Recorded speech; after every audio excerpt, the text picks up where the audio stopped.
The scalpel slipped from my fingers, clattering against the steel tray like a gunshot in the sterile hush of the ore. Flatline, the monitor screamed, its wail slicing through me as I stared down at the woman on my table. My mother, though she didn't know it yet, her chest cracked open like a forgotten promise. And in that frozen heartbeat, I whispered to the ghost of the boy I'd buried long ago, "This is for you, kid. This is redemption or it's hell." I was 14 when they killed me, not with bullets or poison, but with words sharper than any blade. "Christian's gone," my father announced to the prayer circle at First Baptist in our sleepy Tennessee suburb, his voice cracking just enough to sell the lie. Mom clutched her Bible, tears streaming, as neighbors murmured condolences over casseroles and Jell-O salads. "Gone. Dead. A tragic accident," they said. "Slipped on the dock at the lake, drowned before anyone could pull him out." It was cleaner that way. No messy questions about the son who'd been caught kissing Tommy Hargrove behind the bleachers after pep rally. No whispers about the deviant in their perfect Christian home. They buried an empty coffin in Oakwood Cemetery, engraved with my name, and moved on to PTA meetings and Sunday potlucks, as if I'd never clawed my way into their world. But I didn't drown that day. I ran, packed a duffel with stolen cash from Dad's wallet, $200 and a Swiss Army knife, and hitched a ride on I-40 westbound, thumb out like a prayer to a God who'd long since turned his back. Landed in Memphis first, sleeping in bus stations, dodging cops who eyed my scrawny frame like fresh meat. By 16, I was in Chicago, forging papers to enroll in night school, scrubbing toilets at a diner to pay for GED classes. The streets were my education. How to spot a mark, how to blend into crowds of runaways and junkies, how to stitch a gash with fishing line when no R would take a kid without insurance. I changed my name to Hunter, after the hawk that circled the junkyard where I scavenged for food, fierce and untethered. Christian died in that coffin. Hunter rose from the ashes, hungry for more than survival. Hungry for a life where love wasn't a sin whispered in shadows. Medical school was my war. I clawed through community college on scholarships for disadvantaged youth, then scraped into Rush University on loans that chained me like ballasts. Nights blurred into dissections and caffeine-fueled all-nighters, my hands steadying over cadavers that reminded me of that empty grave. "You're a natural, Hunter," my anatomy prof said, clapping my shoulder after I aced the boards. Natural, as if destiny hadn't been rigged against me from the start. By 32, I was Dr. Hunter Reyes, cardiothoracic surgeon at Mass General in Boston, the kind of hotshot who lectured at Harvard Med and dated casually, never too deep, never too real. Love was a luxury for men who hadn't learned to bury their hearts young. That's when Christian came back, not as a ghost but as a patient file on my desk. Or rather, Christians. Evelyn and Robert Whitaker, admitted via chopper after a pileup on the Mass Pike. Rear-ended by a semi, their SUV mangled like tinfoil. Evelyn, 62, aortic rupture from the impact. Robert, 64, ventricular fibrillation triggered by the shock. Both critical, both needing transplants yesterday. I stared at the intake photos, her silver bob, his wire-rimmed glasses, and felt the room tilt. The same eyes, lined now with age, staring out from faces I'd dreamed of cursing. My parents, alive, broken, and utterly unaware that the scalpel-wielding stranger signing their consents was the son they'd erased. I should have walked, transferred them to another team, let karma clip its own wings. But the oar called like a siren song, and I answered. Scrubbed in at dawn, the team buzzing with the usual pre-op chatter. Coffee breath and stat orders. "Whitakers are stable for now, Doc," my PA Lena said, clipping films to the lightbox. "Evelyn's O positive. Robert's a match for her donor if we sync the surgeries." I nodded, gloved hands flexing, the latex a second skin over scars from street fights long faded. As we wheeled them in side by side, anesthesia humming like a lullaby, I leaned close to Evelyn's ear. "It's me, Mom," I murmured, too soft for the monitors to catch. "Your boys come home."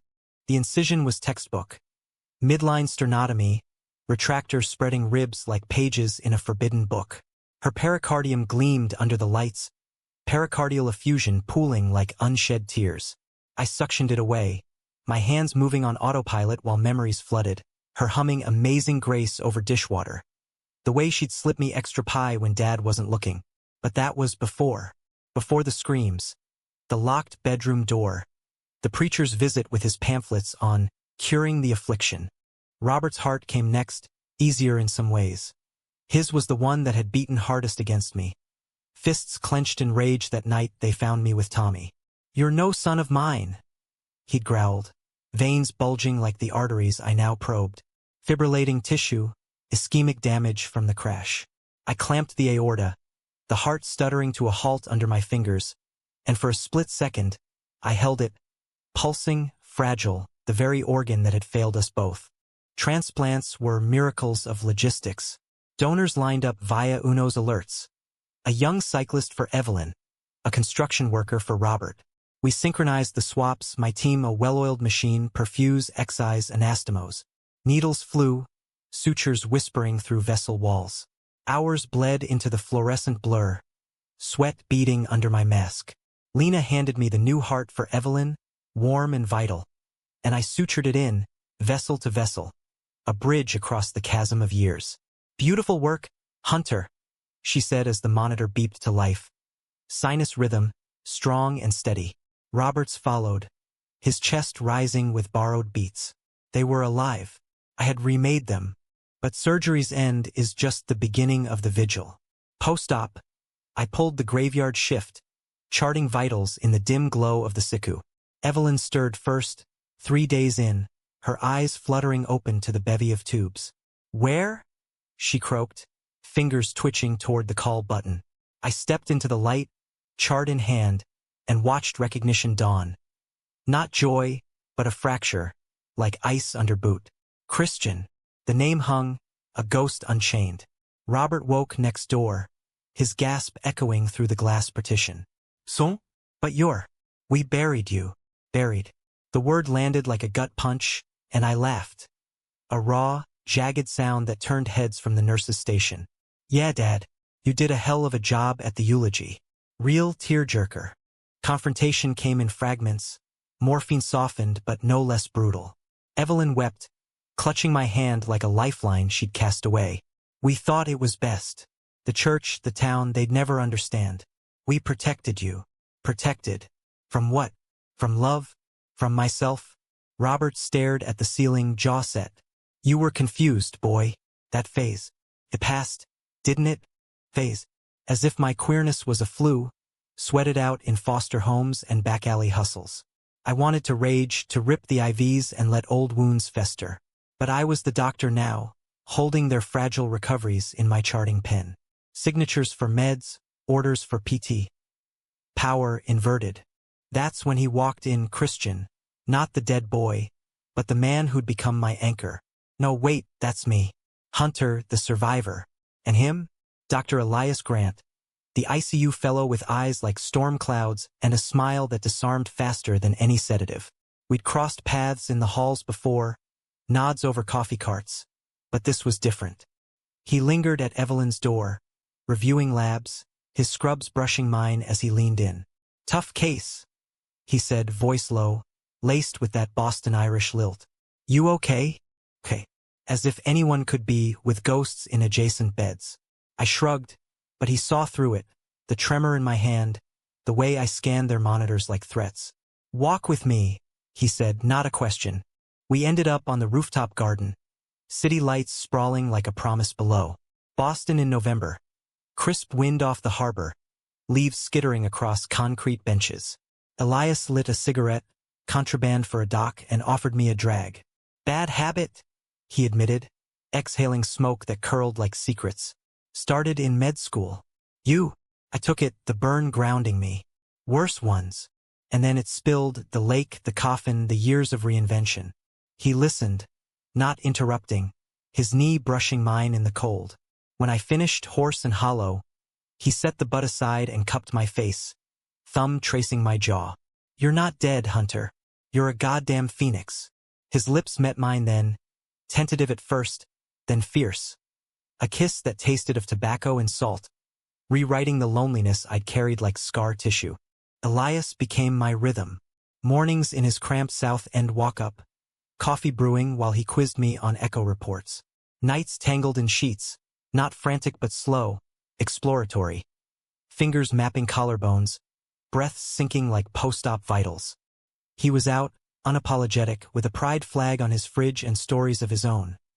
Coming out at 16 in Dorchester, his ma baking rainbow cupcakes for the occasion. Family's family, he'd say, tracing lazy circles on my chest. Blood or chosen? Chosen. The word lodged in me, a seed in cracked soil. With him, I let Christian peek through. Jokes about Tennessee twang slipping into my accent, recipes for mom's cornbread hacked from memory.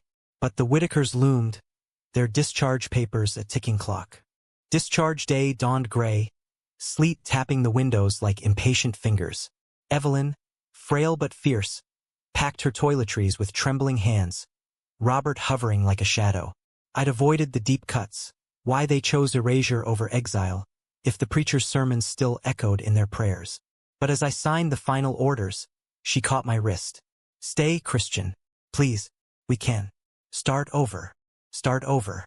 As if 14 years could spool back like film. Robert cleared his throat, eyes down. We were wrong. Scared.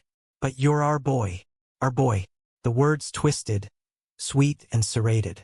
I wanted to believe them, to collapse into the forgiveness Elias preached over late-night whiskey. But trust was a muscle I'd atrophied long ago. Elias waited in the hall, arms crossed. That furrow between his brows I'd learned to read like an EKG. Concern spiking toward arrhythmia. You going to the diner with them? He asked, nodding at the Whitakers' awkward goodbye waves. The diner. A compromise, neutral ground in Quincy Market, where tourists drowned out family silences. Yeah, I said, forcing a grin. Turkey club and reconciliation. American as pie. He pulled me close, forehead to mine. Call if it goes south. I'm your transplant, remember? We match. His laugh was a bomb, but as I walked away, doubt gnawed. Could I graft this old life onto the new without rejection? The diner smelled of grease and nostalgia.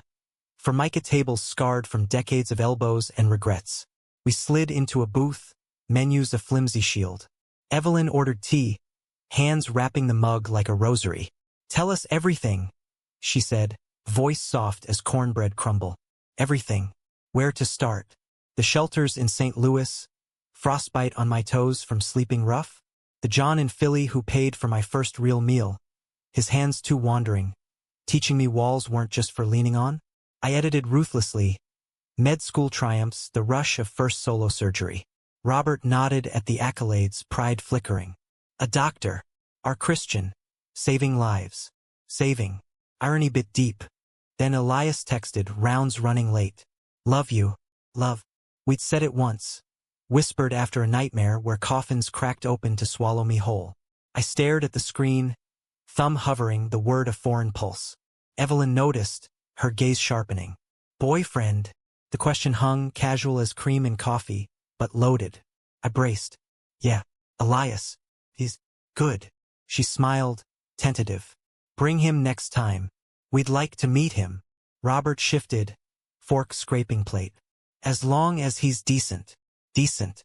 The word from his mouth, a minefield. He is, I said, voice steel. More than decent. He's the reason I didn't walk away from this table. That's when the bomb dropped. Not from them, but from the shadows of my past. Tommy Hargrove, of all people, sliding into the booth across from us like a specter in khakis. Older now, paunchy, with a realtor's grin and a wedding band glinting. Christian Whitaker? Holy shit, shoot. Saw your name in the paper, the hero doc. The paper. A globe profile on the Whitaker transplants. My photo splashed beside their recovery pics. Anonymity shattered. Tommy's eyes darted to my parents, then back. A smirk curling. Still playing for the other team, huh? Bet that makes family dinners interesting. Venom casual as small talk. Evelyn stiffened, Robert's face purpling. But Tommy leaned in, voice dropping.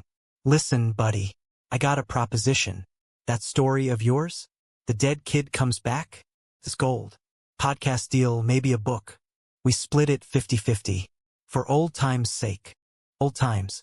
The bleachers, his clumsy kiss tasting of stolen beer. The spark that ignited my exile. Betrayal's aftertaste soured. Get out. I said, low and lethal. He laughed, sliding a card across the table. Gold embossed, promising fame for my pain. Think about it. Your folks here? They owe you. Oh, as if debts could be tallied in royalties. He left with a wink, the bell jingling like mockery. Silence crashed down. Evelyn's tears welled. Is that the reason? I finished, the pieces slotting cruel. The boy they blamed. Robert's fist clenched. We were protecting the family name. The church. Protecting. Again. I stood, chair scraping. You protected your image. I protected myself. Stormed out into the sleet, Elias's text burning a hole in my pocket. He found me at the apartment, soaked and shaking on the fire escape, city rain mingling with something hotter on my cheeks. Talk, he said, towel draped, pulling me inside. Wrapped in his arms on the couch, the story tumbled. Tommy's sleaze, the parents' half apologies, the chasm widening. Elias listened, then cupped my face. Fierce. You're not their redemption arc, Hunter. You're mine. His kiss was anchor, pulling me from the undertow. But doubt festered. What if I was poison, seeping into this new heart? Late that night, as he slept, I Googled Tommy. Turns out, he'd been peddling sob stories online. A true crime podcaster with a grudge against his own ex-wife. My tale was just the next grift. Rage coiled, a arrhythmia waiting to fire. The high point hit 2 weeks later, at the hospital holiday gala. Black tie, champagne flutes clinking under chandeliers. Elias in a tux that hugged his frame like a promise. Me beside him, arm linked, our first public anything. The Whitakers were there, discharged and dapper. Evelyn in pearls. Robert toasting my brilliance. Progress fragile as new graphs. Then Tommy slunk in, uninvited. Mic clipped to his lapel like a parasite. Dr. Reyes. A word for the listeners. Flashbulbs popped, questions swarming. The miracle surgery, the family reunion. He steered it vicious. And the rumors? The boy's a survivor of conversion therapy attempts. Lies twisted from half-truths. My parents blanching. Elias's hand tightening on mine. I snapped. Grabbed the mic, voice booming over the jazz quartet. Yeah, I survived. Survived being declared dead by the people who should have loved me. Survived streets that chew up kids like me. Gay, lost, labeled disposable. Gasps rippled. Phones rising. But here's the truth. Love isn't a phase or a scandal. It's the beat in your chest. The hand holding yours when the monitors flatline. I turned to Elias, pulling him close. Our kiss a declaration amid the hush. Then to the Whitakers. I saved your hearts. Now save yours. Accept this or lose me again. Tommy's face twisted, defeated, as security hauled him out. The room erupted. Applause, whispers, Evelyn's sob breaking through. But redemption isn't a straight incision. It's scar tissue, puckered and tender. The gala fallout went viral. Dead Son lives trending, interview requests flooding my inbox. Tommy's pod crashed, exposed as a fabulist by his own clips. The Whitakers retreated to Tennessee, letters arriving like olive branches. Evelyn's cursive apologies, recipes clipped from Southern living. Robert's stiff notes on church shifts, a quiet, I'm learning. Learning. At 64, rewiring a lifetime of doctrine. Elias and I fielded it together. His ma inviting us for Christmas corned beef, her hug fierce enough to mend fractures. Spring thawed Boston, cherry blossoms dusting the common like confetti. I proposed on the rooftop where we'd first kissed. Not with rings, but with a key to his place, etched with phoenix and storm. He laughed, tears glinting. Yes, idiot, but make it official. Wedding was small. His family, mine by choice. Lena as best woman, toasting our matched set. The Whitakers came, tentative in the pews of the Unitarian chapel, Evelyn dabbing eyes during vows. Robert shook Elias's hand after, gruff. Take care of him, better than I did. Not forgiveness, not yet, but a suture, holding. Years stitched forward. I headed cardio at Mass General, Elias in oncology, our lives a tandem rhythm. Adoptions discussed over takeout, a dog named Scout bounding through our brownstone. The Whitakers visited, holidays tentative then warm. Evelyn baking my cornbread from memory, Robert grilling burgers with stories of his mill days. Silences filled with questions about the boys we'd mentored at the youth center. One night, post-dinner, he pulled me aside on the porch, harbor lights winking. I was wrong, son. About everything. You holding my heart. It woke me. Son. The word landed soft now, a graph taking root. I clapped his shoulder. Took 2 miracles, Dad. Yours and mine. Elias and I built a family, not blood, but chosen fierce. Our son, Jamie, came at 5, all freckles and fire, adopted from the system I'd clawed out of. Daddy Hunter, tell the dead boy story. He'd beg at bedtime, curled between us. I'd soften it. The runaway who found his wings. The love that pulled him home. No coffins, just phoenixes rising. Elias would chime in, voice warm. And the storm that kept him steady. Jamie's laughter filled the voids. A new heartbeat overlaying the old. But drama's shadow lingers. Tommy resurfaced once, sober in rehab, emailing amends via a halfway house chaplain. I was broken too, he wrote. Sorry for the knife twists. I deleted it, but Elias made me reply, grace, his gospel. Forgiven, I typed, fingers hesitant. But don't come back. Closure, not absolution. The Whitakers health held, Evelyn gardening, Robert fishing, but checkups were rituals, EKGs tracing forgiven faults. The climax came unbidden, a callback to origins. Evelyn's donor heart faltered at 70, arrhythmia flaring like old ghosts. Back in my, hands steady, I ablated the rogue paths, her eyes locking on mine over the drape. Thank you, Christian. No, Hunter. Both. Post-op, as she stabilized, Robert confessed in the waiting room, Elias at my side. We wrote you out of the will back then, afraid you'd taint it. Fix that now. Everything's yours. Inheritance, not just assets, but legacy reclaimed. I burned the papers later, flames dancing in the fireplace. Wealth's in the beats we share, I told Elias, his head on my shoulder. Tragedy threaded through, humanizing the romance. Elias's cancer scare. Benign, thank God. But it stripped us raw, nights of what-ifs forging vows deeper than rings. My own doubts resurfaced in therapy, unpacking the abandonment like scarred tissue. You're worthy, the counselor said, echoing Elias's mantra. Worthy.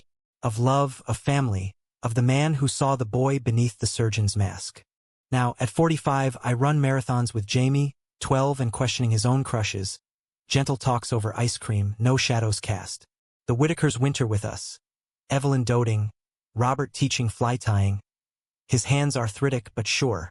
Elias and I steal weekends to the Cape. Waves crashing like applause for battles won. Love isn't absence of conflict. It's the choice to suture, day after scarred day. That hook from years ago, the scalpel drop, the flatline wail. It's a scar now, faded but felt in quiet moments. Parents declared me dead once, but I resurrected, heart in hands. Not just theirs, but my own, and Elias's, and the world's that needs reminding. Survival is the ultimate romance, gritty and profound. In America's sprawl, from Tennessee graves to Boston harbors, we learn that family isn't forged in blood or buried in lies, but in the courageous beat between forgiveness and forward.